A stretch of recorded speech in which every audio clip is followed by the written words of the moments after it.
Hey everybody, today is March 4th, 2022. I'm Gene. And I'm Zane. And you're hanging with Uncle. How's it going, man? It's going pretty better than it was last week. Anyway. Yeah, a little better, yeah. Honestly, some positive news this weekend as I'm loading the bowl for us right now. Oh, definitely. So, yes. I'm And getting a speaking car. of loading the bowl. Yes. Well, I'll get to that in a second Okay. with my good news. Yes, let's do that. I got my car on Sunday, so I'm just super excited about that. Positive stuff. Congratulations, We man. want to start with positive news because, man, we've had a rough week, haven't we? It's it's good. You need a win every once in a while. Every once in a while. So thank goodness, Independence is back. Let's talk about our product now. We Yes. have, again, the Girl Scout cookies is back from our friend Drucifer. Thank you again, Drucifer, for sponsoring yes. this week's show. Thank you again. It's some good stuff. You some know, good Girl Scout cookies. Definitely. So to me, it's like I love the aroma of this one. It's like, you know how like when you get out of the shower and you smell good and the wind goes by and you can smell how good you smell? Yeah. That's what this smells It like, has a man. really clean, like, exhale. And like I've said, it's like you said earlier, Irish Springish kind of deal. Yeah. Super fresh. It's delicious. Thank you again, Drucifer. Thank you. Yeah, this is some good bud. Some good bud. So yeah, let's get right into the topics of the week. Your car, man. You Yeah. know, congratulations. Let's hear more about Oh, that. I mean, sure, why not? Like, it was a grueling process. It took a few weeks to sell my car originally, but the company then finally pulled through a good $1,500 to help go into the new car. And it's a Hyundai Elantra, so hopefully I enjoy it. Nice cars. Yeah, I heard the Hyundais are nice. It's a compact sedan, so it's smaller than a normal sedan that I've had, but Correct. It's a little bit more sporty to my understanding, so it's kind of why I want to try it. But it's a little bit more family oriented as well. I with the think safety ratings you will and not be such. disappointed with the car. And I heard they're nice, so hopefully, hopefully it's a good buy. I do get a 7-day trial period though through Carvana, and they have an awesome trial period. So if I don't like it, It's been my experience. The stock sound system in the Elantra is not bad at all. perfect. I can't hate on that. Have my mechanic check it out when it comes in on Sunday. I'm happy. There you go. I'm happy, man. Let's send those smoke signals. Yeah, celebration. It's also Friday. Pay yourself. Yes, don't forget to pay yourself. Get out there, pay yourself. You're the number one bill. You're the most important bill. Yeah, and again, you know, so we've seen the market kind of take a hit since, Yeah, that's you exactly what I know, was gonna get to because the market. yeah, the idiot across the pond over there in Russia decided to start a war in Ukraine. So, Yeah, man. you know, people panic. But again, I adopt the Warren Buffett rule. You know, when the market is being greedy, be scared. When Yeah. the market is being scared, be greedy. Be greedy. And right now, the market is scared. Well, you kind of have to think of like fund the market in a way. If it's crashing, put more money into it so it's still rolling. You know, They're on sale. Hey, that's the positive take on it right there. It's on sale, so grab what you can, but also again, pay yourself. Make sure you put some money in savings somehow if you can. You have to pay yourself because Absolutely. the most important thing, everyone will retire one day. And Absolutely. I promise you, the most important thing to pay attention to, and here's the secret, that you want to make sure you're able to eat. Oh, I want to travel. Oh, I want to play golf. That's great. How are you going to eat? Always, You that's know, always a let's priority. keep it simple. Yeah, that's always a priority. Honestly, living paycheck to paycheck, that's kind of it right there. Like, how much money do I have left for food? Like, how do I prioritize that? How do I fund this right now? Boom, there we go, budgeting. Like, You know, exactly. that's literally And, it, yeah. You know, be the ant, not the grasshopper. Every little bit. Every little bit counts. But yeah, take care of yourself out there. It's a scary world right now. We hope that you guys are, taking care of yourselves truly. But let's get on with our current events. Yes. NBA. Let's go basketball first. So, the Lakers played the Clippers last night. Oh my Yeah.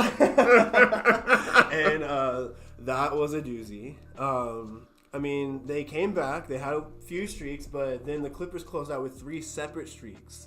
It was a pretty grueling battle down the stretch for them. Where's the defense? Where's the everything with this team right now? Charles Barkley hit a really valuable topic, very big topic where you talked about they promote like Monk and all the other young guys that are on there, and yet it feels like they're not really. We're focusing on developing them. They're more focused on their stars trying to be healthy, and that's the excuse and blah blah blah. And yeah, I kind of see that a little bit. You know, they're already kind of throwing in the towel in a way. And even though Russell Westbrook comes back and says the season's not over, his comments beforehand kind of show like, And, you know, I mean, technically, mathematically, the season is well not over. The True. Lakers they have the talent and the experience. I could honestly see them finishing up around 6 at the highest. Mm-hmm. Honestly, if they really played to their potential. But they really have to play to their potential. And that's they're utilized. not. They're not. They're old. They're hurt. They got to utilize their other players. They have a rotating squad. You know, they're living on the 10-day player sign. Like, they're complaining about Carmelo Anthony's production, but he's coming off the bench averaging 13 plus. So, I mean, what are you complaining about? You come off the bench getting double figures. Shut up. And, you know, that's, I would, as a coach, I would be happy with that. If Melo started, I'm sure he would get 20 average like he normally would. But he's coming off the bench. He's limited minutes coming off the bench. To me, again, I've said this before, the biggest problem with the Lakers is why is Frank Vogel still the coach? Yeah, and he's a good coach, yes, but it's not the style that this team is meant for. Like, last year, yeah, defense was a deal, but everybody's, like we've talked about, old and can't play defense all the time and then score on offense on the other end. You can't rely on Fragile Davis. No, you can't. Like, so they're having their own issues, but on the other side of the street, because they live in the same city, the Clippers, without their stars, Paul George, Kawhi Leonard, they put on a show on them. Reggie Jackson put up 32, I think, and he is the third string star on their squad, and he put up a show. He danced on him, literally, up and down the court. It was a sight to see because they're exceeding and excelling expectations without their stars. Just like how the Suns are playing right now. The other segue. Yeah. Like, the Suns are, yes, they lost their first 2 games without Chris Paul, but in the game without Devin Booker as well. The other night with Portland, they handed it to them. Yes, it's Portland, but outright they handed it to the team. Other teams have let them back in, have let them come in, you know, within winning range. The Suns put them away. They put them away like they should have. Their squad is meant to be a squad. They don't mind that their stars are out. They go out and perform. DeAndre Ayton is their play third. as a team. Yes, DeAndre Ayton is the Reggie Jackson of the Suns. He's their third string player that is going to go out there and dominate because he knows it's his time to shine. And all the other players are also stepping up big time too. Players that are worth a fourth of Shamit's contract are stepping up too. But that's kind of my little dagger towards everything. But you know, for the Suns to still have this much success with this much injuries proves the value of having bench depth and a coach that knows how to bring everyone along and keep everyone positive like the Suns are playing. CP15 coming back was great for us. You know, it's good for him to come out and have his time. We've seen him lead the squad before without Chris Paul being out. Let Chris Paul get his rest before he's the a starter anywhere else in the league. Absolutely. So why not let him have his time? You know, the man's played underneath pretty well-known guards. So, you know, and let's face it, Chris Paul is long in the tooth, so campaign will be around a lot longer than CP3 will. I can imagine the lineup still with CP out. Like, even if he moves on, retires, whichever later on down the line, and campaign steps up, I don't see the team change at all. No. I see him getting faster and scarier. Right?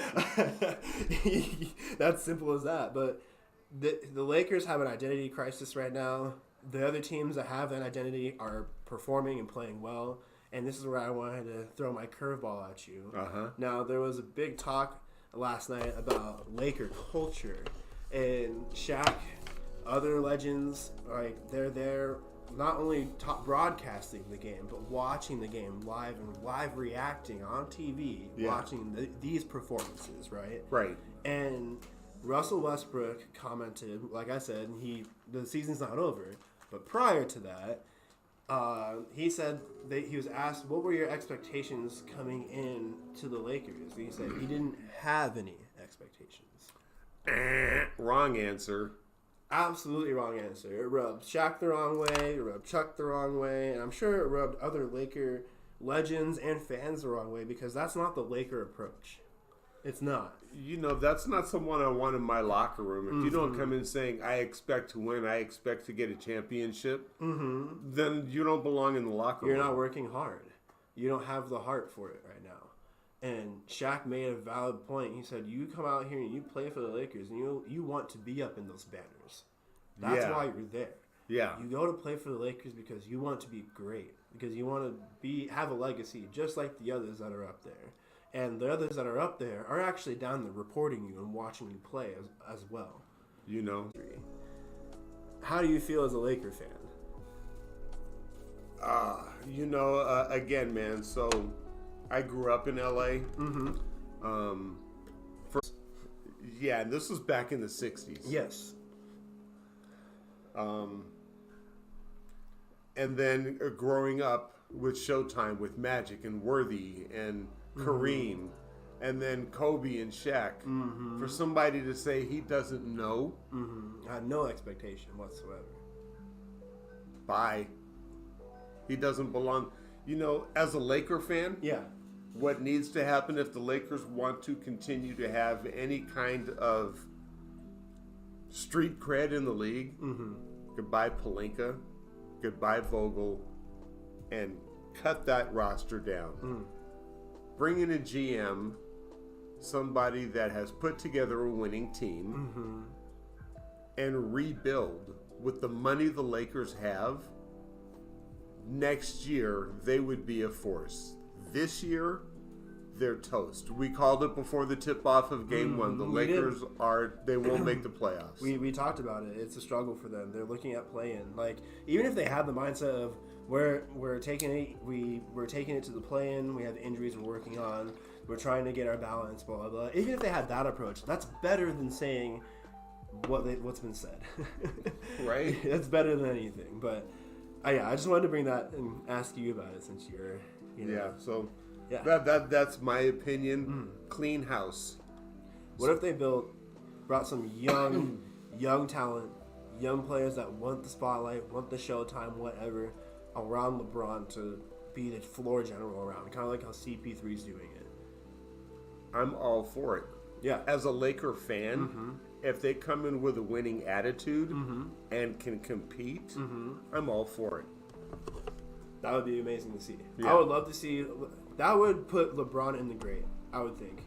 If he went and led a young team that was fresh, new, ready to go out there and win for Laker culture, construct them and turn them into a powerhouse. Turn them into something not to be messed with in the playoffs later on in the season. I agree.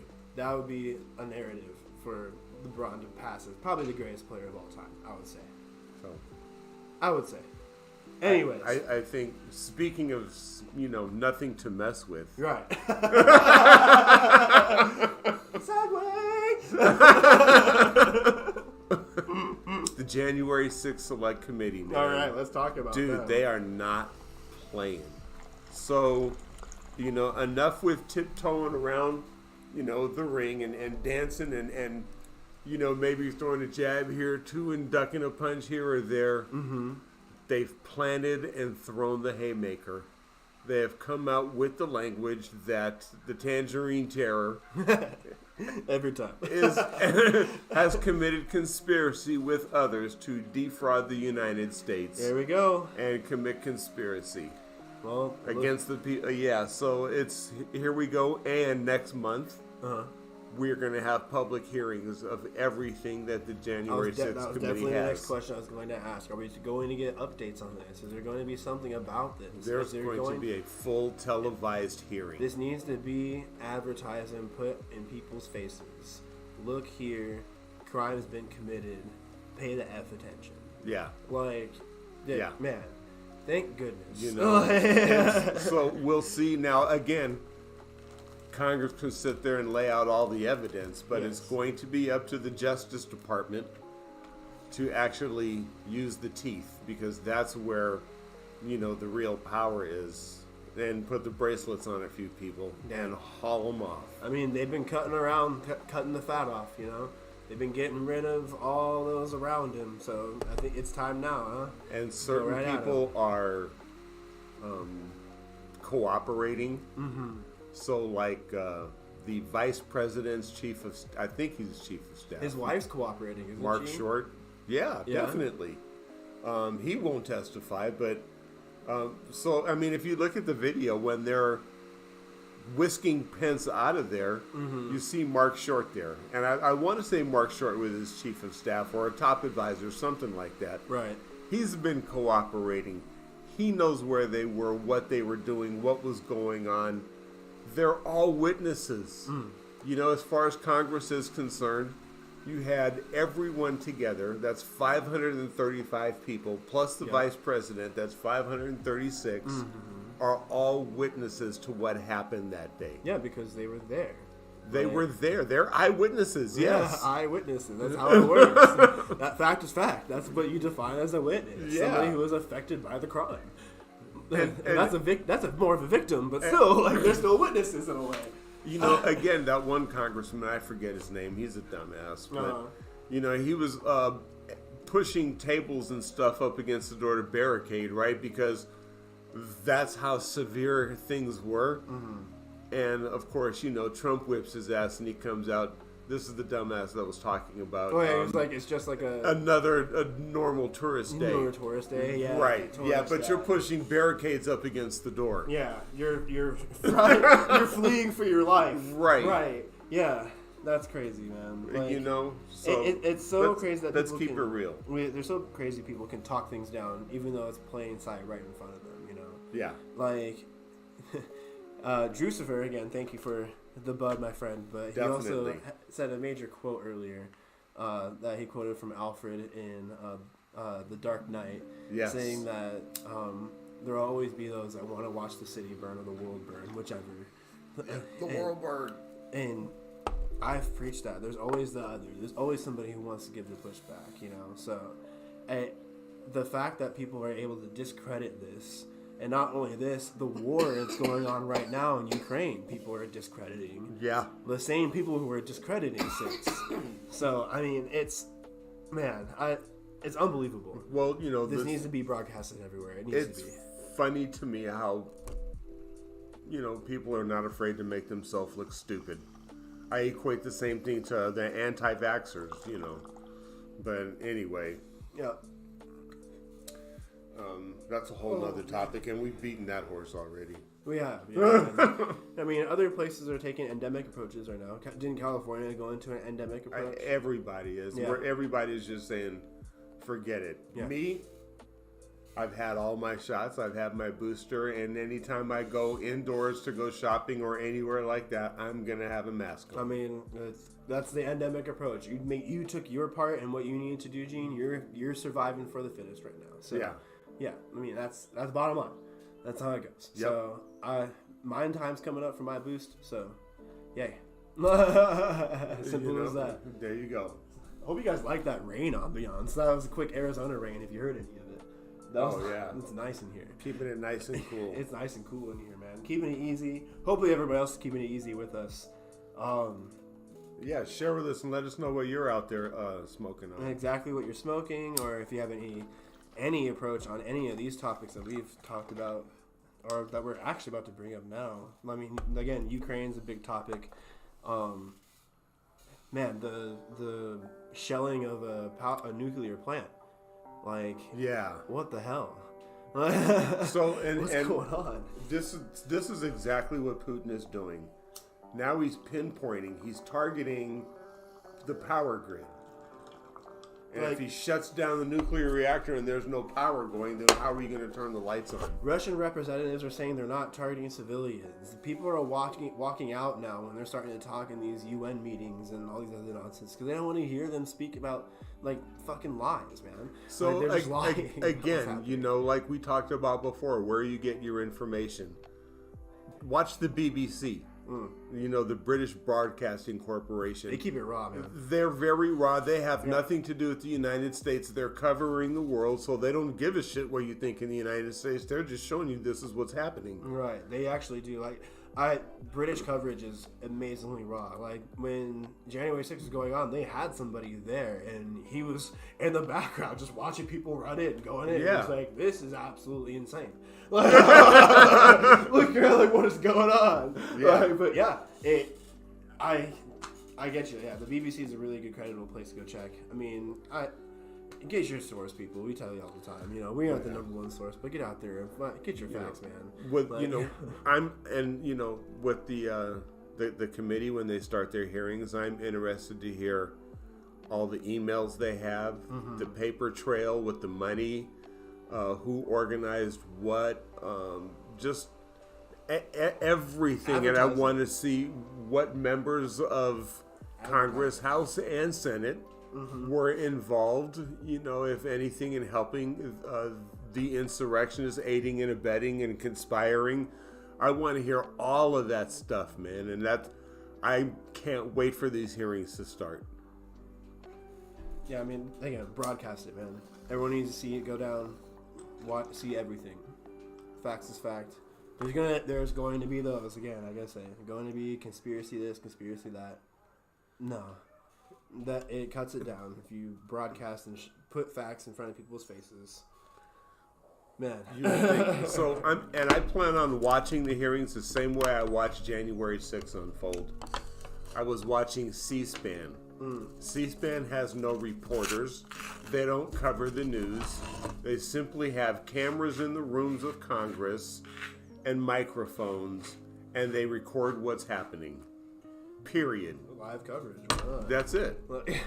Live coverage. There it is. See it right there for yourself. And then what they'll do is they will have like a journalist who will be there to take your phone calls and just let you and let you vent what you have to say. I've listened to people call in and from the gamut, like, this is horrible what these guys are doing to our Capitol building and the Constitution, to isn't it great what these patriots are doing trying to stop the steal, and you hear all kinds of shit. So that's how I plan on watching the hearings, is on C-SPAN. Okay. Yeah, that sounds raw to begin with. Again, I don't want to hear the fluff. I don't want to hear anybody's opinion. I can watch it for myself. Yeah, and take for yourself. Yeah, definitely. And that's the rawest of the raw right there. Seeing it for yourself. Live footage, you can't emulate or replicate that or mess with it. Cut it up. Period. Live footage.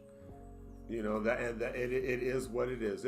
C-SPAN is like the people on the corner who had their cell phones out recording Derek Chauvin on George Floyd. We're just recording what you're doing. It gives news in the era that we should be in. Raw footage, being able to see things. Like, why redact things? Why take things away? Why tell us you can't see this, can't see that? It's all about transparency, and that's what C-SPAN is about. Yeah, transparency is key, definitely. Yeah. I couldn't agree more. So, man, I think it's time we see who wins that Dumbass of the Week award. Oh, man. I have an interesting story for you. All right. So we're going to call this one the McDonald's Dumbass. And this is going to kind of go, the Dumbass of the Week, and then go towards people's mental status these days. And everyone needs to wake up, look in the mirror, and kind of relook at themselves before they go and, kind of do something stupid, McDonald's Dumbass pulls up, expecting his order, doesn't get his order correct, get the correct order, so is asking for his correct order.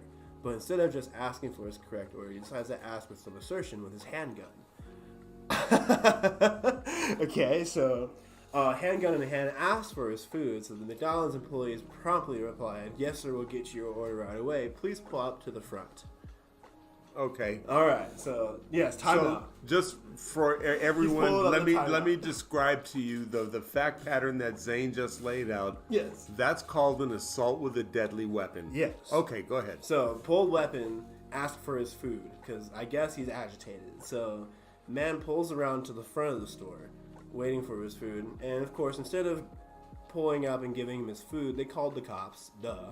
Of course. So cops pull up. Man refuses to get out of the car, so they end up dragging him out of the car and arresting him, right? Right. So while he's being arrested, one of the cops is walking the perimeter of the car, checking everything out, whatever, and is walking onto the passenger side at the back of the car and notices the silver handgun peer through one of the windows, and he reaches over and grabs it, and it fires, and peers into the car at one point when he's trying to avoid the weapon and notices that the 4-year-old child is firing at the police. What? Yes. A 4-year-old kid is firing at the police with a silver handgun. Shiny. We already know that's a big thing. Yeah. Yes. Yes. At the police officers. With another kid in the car, a 3-year-old. Was this his son? Was it a kidnapped kid? I mean, no, it was his child. So the father. he's just a Second Amendment nut. No, I don't know what's what, but reports show that the father explains and said that the child has gone for the gun before, but he doesn't promptly educate the kid or anything like that about guns or influence him about them. Or say anything about cops being mean. He just tells them just kind of avoid officers. So, the kid, in his own statement, said that he didn't want to see his daddy taken. A 4-year-old. Yeah, there's something going on in them formative years Holy with the Second moly. Amendment, and you're gonna grow up with this in your hand. I promise Wow. you. These guys are that stupid, man. Utah. That's where this happened. Wow, that's a good Utah. dumbass. Yes, so your turn. Go ahead. So, my dumbass of the week is Florida Governor Ron DeSantis. Okay. He was caught on an open mic while speaking in front of some high school kids, telling them to take their mask off. They don't have to do that if they, Oh yeah, I've seen that footage. First of all, he's the biggest hypocrite in the world. How can you say you want personal freedoms, and if people don't want to get the vaccine, they shouldn't have to? But if they want to wear a mask, you tell them they got to take it off? You're not for freedom. That's authoritarian style rule. Right. You're literally telling them what to do. Yeah. Yeah, that's what Putin would fucking do. So, again, man, another example of Republicans trying to take us to an authoritarian-style government. And I'm sorry, Ron DeSantis, but I recognize you for being the hypocrite you are. Yep. You have no idea what you're talking about. You're a bully and you're a dumbass. There we go. Period. That's crazy, man. I love the double takes, man. Like, it's crazy to see these politicians go one way and then flip the script. Like, I was actually talking with a coworker today about just like, when are we going to be able to have the young politicians in? It's gated. It's gated by money. In order to be a politician, you have to most likely have a certain amount of money to become one. You have to get money out of politics, and unfortunately, the people that run politics need money. Exactly. So it's gated. Like it's gated for the future. It's gated to allow not allow the future in. Yeah. Like it's crazy. Like It really is. We need more politicians that have been a part of the working class. AOC is a prime example. Like, I'm tired of people discounting her or discrediting her that she was a bartender. My dad was a bartender at one point. A lot of people were bartenders. Right. And they were, in other words, they were doing an honest job, an honest day's work. Exactly. And they're taking care of people, technically. Like, my dad's explained, like, it took care of people every now and then. Like, that was the job. You make sure that the people who were enjoying your drinks were safe, got home safe, were taken care of within your establishment. Yeah. Period. Like, so, I don't know, man. We need more people like that. Like AOC. I totally agree. And, that's just the thing. When, my opinion, nothing turns me off on a candidate faster when I hear how much money they've raised. Because all that makes me think about is, well, who do you owe? Because you're obviously not interested in my best interest. That shouldn't be a priority. Money shouldn't be the priority in our politics. Never. It shouldn't. We should be the priority in our politics. Exactly. America should be our priority in politics. Yeah. But well, anyway, that's all the time we have for this week. Hope you liked the show. Please, if you haven't already, hit that thumbs up and subscribe button and hit that notification bell. I'm Zane. I'm Gene. And this has been Hanging with Uncle. And we will see you next week. See ya.